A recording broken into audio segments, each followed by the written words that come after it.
Really important laps here as we take a look at the starting grid. And after qualifying, it was Alain Gabet who got his first ever pole position. Denny Berndt alongside Henrik Still, Avian WNS 1, 2, 3. Alexander Christensen there next in the Ginetta. On the next row, Philip Gogolok and Linus Harner. Gogolok was an absolute entertainer here this time last year. Benjamin Silvesterson and Hudson Schwartz line up on row 4 of the grid. And on row 5 is Lewis Moser and Lucas Stiefelhagen in the ME Motorsport BMW. On row 6, Hamish Forrest, part of a Great Britain pairing with Marius Schmid alongside him.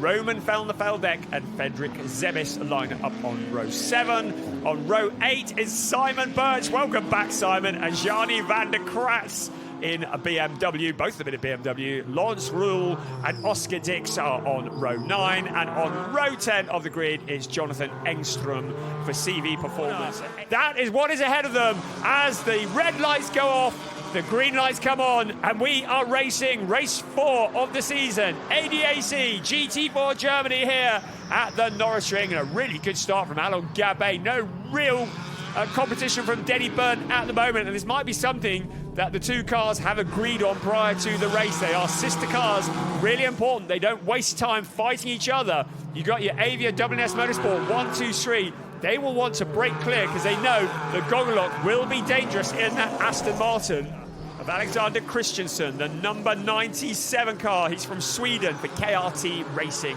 Into the Duxendijk turn 4, and the Toyota Supra smoking the brakes a little bit. Hudson Schwartz comes all the way from the USA to come and race here. Happy Independence Day to you, Hudson. So with ADAC GT4 Germany, there is a mandatory pit stop that will come as we look. Is that Fredrik Zebis in the background? Certainly, I think it is, the 33 Avian WNS Motorsport BMW going wheel to wheel with Marius Schmid. Looks like Simon Birch ready to jump if they get together. Also there, Roman Feldeck, Marius Schmid a bit wild around the Scholar-esque. Keep it out the wall, please. He does that. Fredrik Zebis on the inside. The two cars still running neck and neck towards turn 4. Simon Birch has to choose which one he's going to follow. Marius Schmid with a nose in front of the Porsche. Now it's another drag race out of turn 4 towards turn 5. Not lifting off here. Roman Feldeck a little bit too far back to challenge. But this is a great battle here. Neck and neck past the pits they come.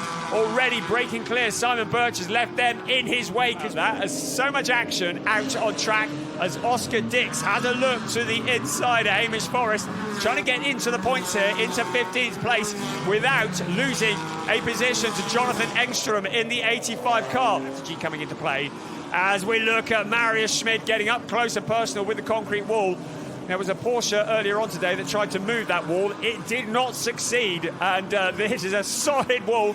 The Mercedes is probably not going to do as good a job on it as far up the field as he can before he hands it over to his experienced teammate. He has a little look to the outside. Is he going to try and switch back to the inside on the exit of turn 1? At the moment, everybody holds station. Holding station at the front. Not Gabriella Piana, Alain Gabet. Almost there with that 1.2 second gap. So holding that to Denny Berndt in second. So nothing much changing there at the moment. We continue to monitor this battle though, because Philip Gogolok now coming under pressure.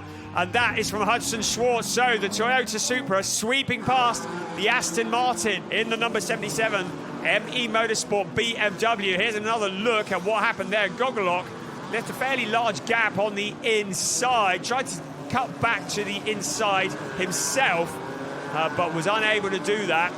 And Schwartz did not need any more invitation to come sailing through. I'm trying to get a jump, maybe through the pit stop sequence. Wow, there's the number 50 car up onto 3 wheels. So Gianni van der Kratz, have another look here. And there, on the inside of Jonathan Engstrom, the 85 car. But he is really scrapping over the pieces that are left over because he is a lap down from the race leaders. So they will be making those calculations now. Gogolok doesn't look to have the pace in that Aston Martin, does he? But now he's looking vulnerable to Linus Harner. Gogolok doesn't look like he's got the pace in the Aston Martin. As Lewis Moser, seeing how close he can get, maybe leaving a couple of scuffs on the wall. Let's have a look again. Well, the wing mirror survived. That might be a factor when the pit window opens in a few moments, as Linus Harner now makes his move on Philip Gogolok as well. Up another position, or is he? Because Gogolok's going to try and switch back to the inside, and he gets him back again on the exit of turn 1. Anytime soon. Wet race means that the drivers and the teams have the option to switch onto wet tyres, as we have a replay of Gogolok switching himself, but this time to the inside of Linus Harner for that 5th place, regaining that position that he'd lost under braking into the corner. And that's really tough when you haven't got the pace in the car. So that's Roman Feldegg who peels off into the pits. Oscar Dix coming in as well. Jonathan Engstrom is into the pits. Gianni van der Kratz, he'll probably be pretty fed up and ready to get on the plane home, I should think, after what may have been a puncture in the opening lap of the race. Right, out gets Roman Feldegg, in gets Marek Buchmann. That's another really strong driver combination. Gianni van der Kratz exits the car, and it's Victor Nielsen who now gets behind the wheel of the number 50 BMW. For KRT Racing, the Swedish colours. I made the mistake of saying Alexander Christensen came from Zimbabwe last year, I think it was. I think he had the mick taken out of him for a very long time afterwards. I can confirm it's all Sweden that you're looking at there, albeit in a British Ginetta. Right, windscreen wipers are running. Traction is going to be difficult. Gogolok is in the number 4 car. He is handing over to Jan-Philipp Springhoff, so he's another one. The 87 car, Hudson Schwartz, also into the pits, handing over to Lucas Cartel. So, with the pit window winding down, less than 4 minutes remaining. Lawrence Ruhl in the 91 cars, hanging out for a bit longer before handing over to Jesper Jensen. Then we've got the top 7 cars still out on track.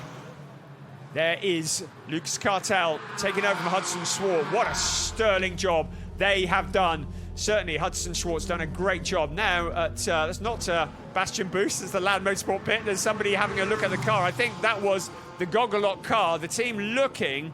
Gogolok is handed over to Jan-Philipp Springhoff. And there's Simon Birch enjoying his time, maybe getting a little bit too close to the Stiefelhagen car. Right, well, the Supra has been in, has come out, and this may well be frustrating. Second place, Denny Burnt. The lapped cars, the unlapped cars, all running together at the moment.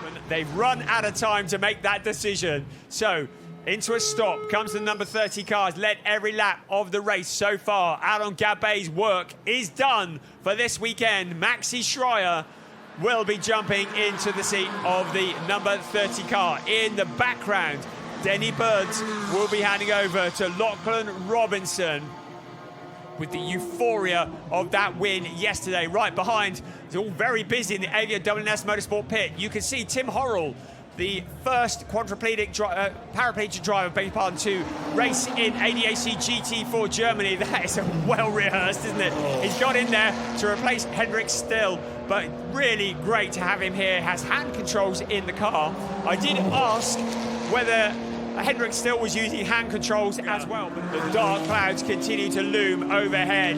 Now Piana moves to the left-hand side of the number 32 Porsche into the Scholar S. He squeezes his nose in front. He's got the job done under braking into the chicanes. Leon Bauchmuller in the 66 car, and on the outside, Daniel Drexel. Daniel in the number 10 car has taken over from Simon Birch. And Daniel, who's been driving a Porsche Cayman here in GT4 Germany for a long time, switching to BMW, a very different discipline, as now Jan-Philipp Springhoff makes the move on Tim Horrell. So up to 5th place for Jan-Philipp Springhoff. That'll be valuable points in the championship hunt, relegating Horrell down to that 6th place.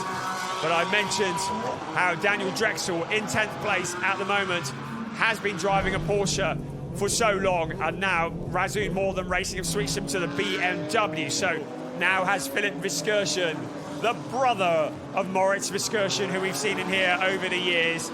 And Viskirchen dispatches the number 32 car and moves up into 6th place. Next up will be Luca Link.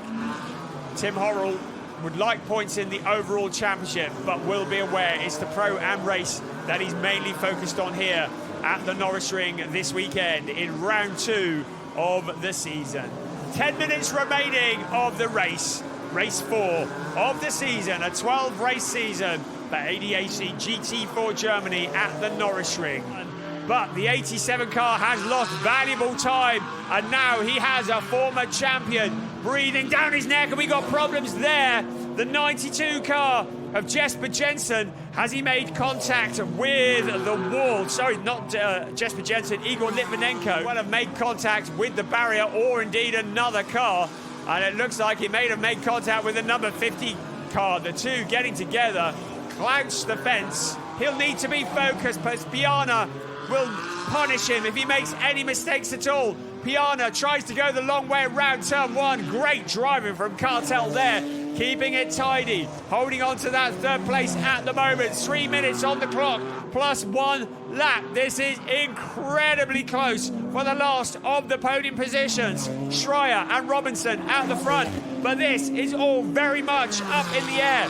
This is for championship points. Both of these cars very much in the championship hunt. 2 3/4 minutes remaining. Piana with a look to the inside into turn 4. He has a nose in. Now, Cartel tries to get the momentum round the outside. He does just that. You can see what the points will be like if they remain with Cartel in front. He cannot afford to make a mistake. The leader has already crossed the line. So it is going to be a couple of laps remaining here of the Norisring before we see the checkered flag.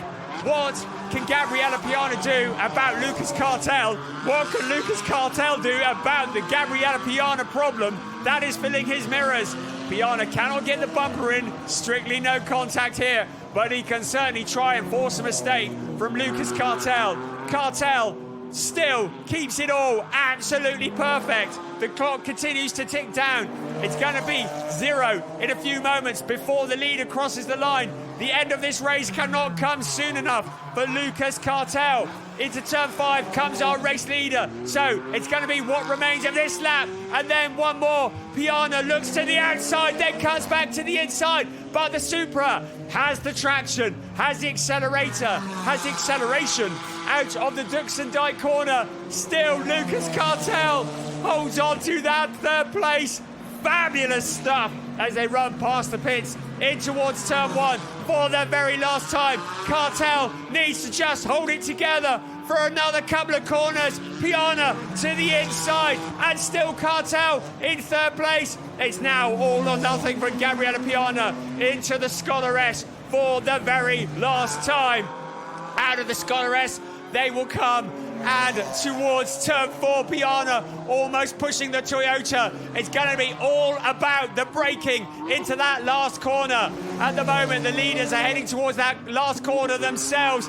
On the inside is Lucas Cartel. Piana doesn't look like he can make a route past. It's a win for Maxi Schreier and Alain Gabet. Second across the line will come Lachlan Robinson and Denny Burns, and it's going to be an incredibly hard-fought third place for Lucas Cartel and Hudson Schwartz. What a great fight we saw there. Philip Viskirchen, Linus Harner there in 6th ahead of Luca Link and Lewis Moser. Tim Horrell and Hendrik Still take the win for the Pro-Ams in 8th place overall. Ahead of Leon Bauchmuller and Lucas Stiefelhagen, with Marit Buchmann and Roman Feldenfelding rounding out the top 10. In 11th, Alex Connor and Marius Schmid. Daniel Drexel and Simon Birch in 12th ahead of Kayan Potes and Jonathan Engstrom, and then Jack James and Hamish Forrest in 14th. You've only got 3 weeks to wait before we regather again in the Magdeburg board. We are in Oschersleben, an entirely different kind of circuit, an entirely different kind of challenge for these drivers. That will be for round 3, races 5 and 6 of the championship, and that is going to be quite a battle.